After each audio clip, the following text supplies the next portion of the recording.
What's up, folks? What up? What up? It's your boy Kenneth with 100 Years of Wealth and StreamHomeLoan.com. I hope you are all well. Want to make a quick video for you guys that gives you some info on FHA and 100% financing, because I feel like FHA is probably one of the easier programs to work with right now, and I have lenders that are doing very very easy to qualify for and easy to understand down payment assistance programs that go right behind the FHA loan that will get you to 100% financing. So 100% financing is the topic for today, right? Keep this simple.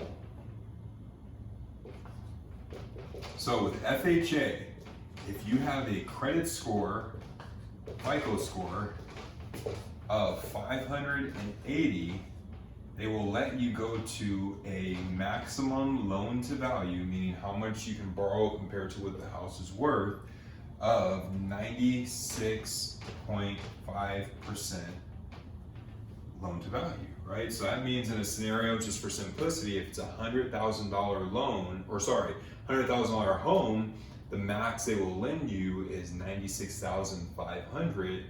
You're going to be required to come up with that $3,500 at 3.5%.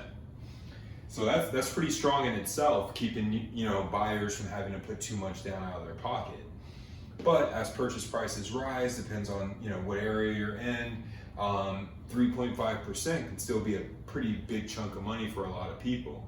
So there's lenders out there that have ways for you to cover that full 100% of the purchase price, and here's how it works. So if FHA, the Federal Housing Administration, founded by our boy Franklin D. Roosevelt back in 1934, it's a government sponsored insurer of mortgages. So it basically sets the guidelines and insures loans for lenders when they lend to those guidelines. So they back the lenders up and say, hey, look, you write the loans to these guidelines, we'll insure a certain portion of the amount of the loan, basically insuring you against loss if there was some sort of default, making it to where lenders can lend to a wider bracket of clients and have security from this government-backed insurer, that if there was some sort of default, that they would be backed up. All right, so 96.5%. Let's just take an average purchase price number of around $400,000. Let's say $400,000. If you're buying a house for $400,000 and you're going to use FHA, if your credit score is at least 580, they're only going to require the 3.5% down on this purchase price. That equals $14,000 down payment.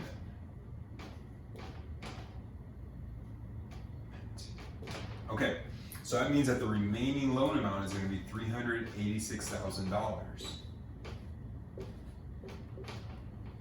Okay, so FHA is going to give you that. They're going to finance that. And with FHA, they do have something called upfront mortgage insurance premium. It's not the mortgage insurance that goes onto your monthly payment. It's the upfront fee that they tack on to the balance of the loan as a fee for going through FHA. And it's basically a way for them to offset the risk that they are taking on, because they do offer more flexible guidelines, lower credit scores, higher debt to income ratio, so they offset that by having some additional fees. And usually it still makes sense for the client. So the upfront mortgage insurance premium, the fee, is equal to 1.75% of the balance, the base loan amount on the property, right? So 1.75% of $386,000 is $6,755. So that gives you a total loan amount of $392,755. You have the option to pay this out of pocket along with your closing costs, but most people are just going to tack it onto the balance of the loan to limit how much their out of pocket would be at closing. So you have a first mortgage of $392,755, and now we have to figure out where that other 3.5% is going to come from. Where that comes from is usually the same lender is going to give you what's called down payment assistance.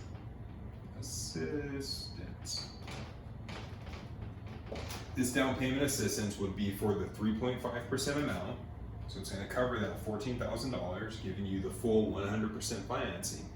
But that $14,000 is going to come in the form of a silent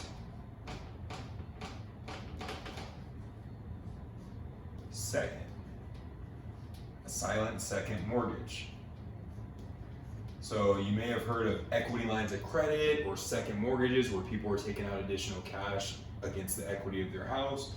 Same thing basically, right? They're giving you the down payment in the form of a second mortgage that you will owe the lender. The reason why it's called a silent second is because it's going to sit on the title of your property until you were to refinance or sell the home, but you're not going to have to make any payments, hence the word silent. It's basically sitting there, it's quiet, there's no payments being made, and in most scenarios there's not even interest being accrued, right? Like, so it's not like you start off with a $14,000 balance and then 3 years down the line you now owe $20,000 because the interest has been accumulating the whole time. No.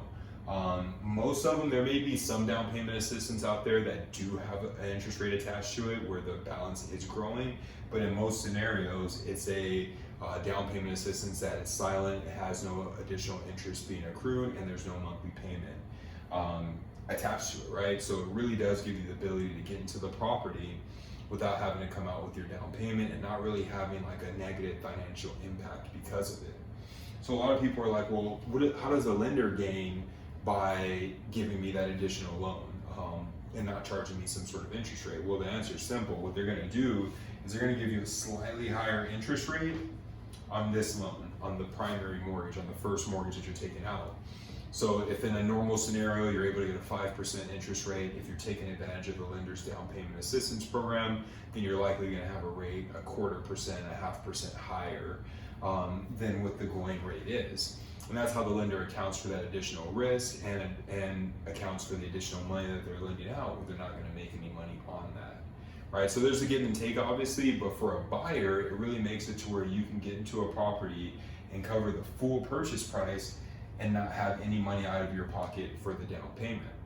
The other great thing about FHA is that they will allow for a buyer to get up to 3% from a seller towards closing costs. So if you really want to try to figure out a way to get into a property with almost nothing or possibly nothing out of your pocket, depending on closing costs and fees and things like that, a seller credit of 3%, which is the maximum that FHA will allow, in this scenario, 3% of $400,000, that's $12K.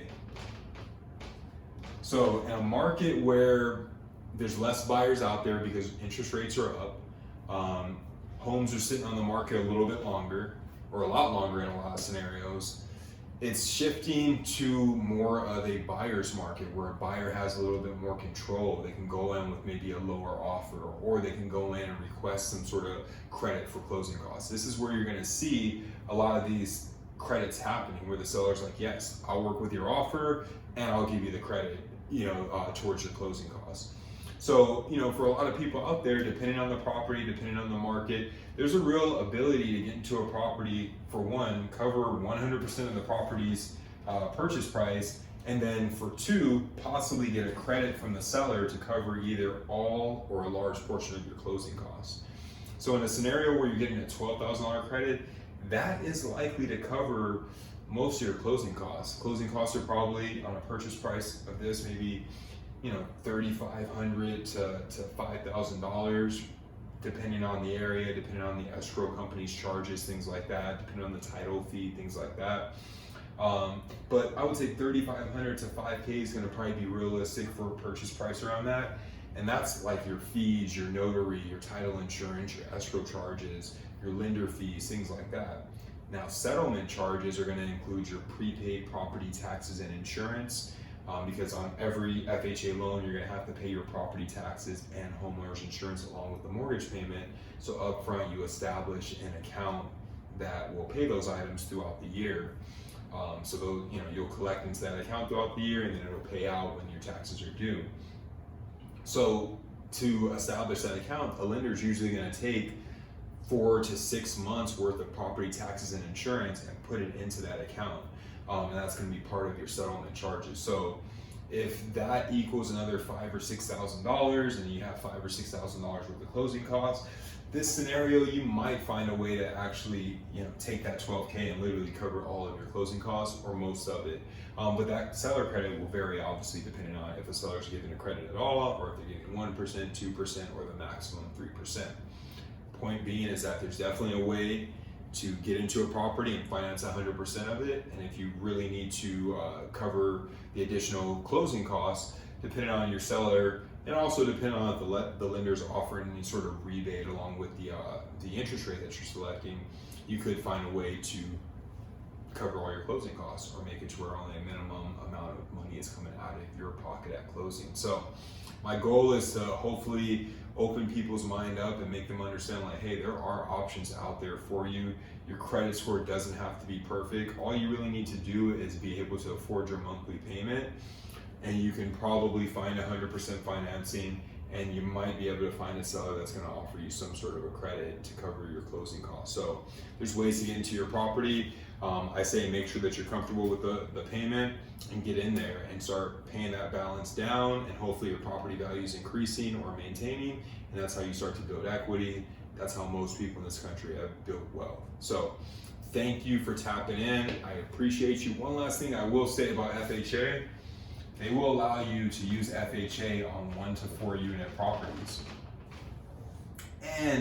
But you do have to live in one of the units, but you can use the income that's being produced from the other units to help qualify for the loan. So it's a great way to get into a investment property that's owner occupied, right? Where you live in it. FHA is going to want you to live in it for at least a year prior to you maybe moving out of that one unit. But that's a great opportunity. Use 100% financing, get yourself a 2 to 4 unit property, use the rental income from the other units to help qualify, stay in one unit, and there you go. And that's how a lot of people build their wealth and start building their investment portfolio over time. So once again, like and subscribe. I appreciate you checking in. Share it with anyone that you think might be able to benefit from the information. Send me a direct message if you have any questions. I'm here to answer, or even leave a comment. I'll respond to that too. So 100 Years of Wealth, streamhomeloan.com. Thanks. Have a good day.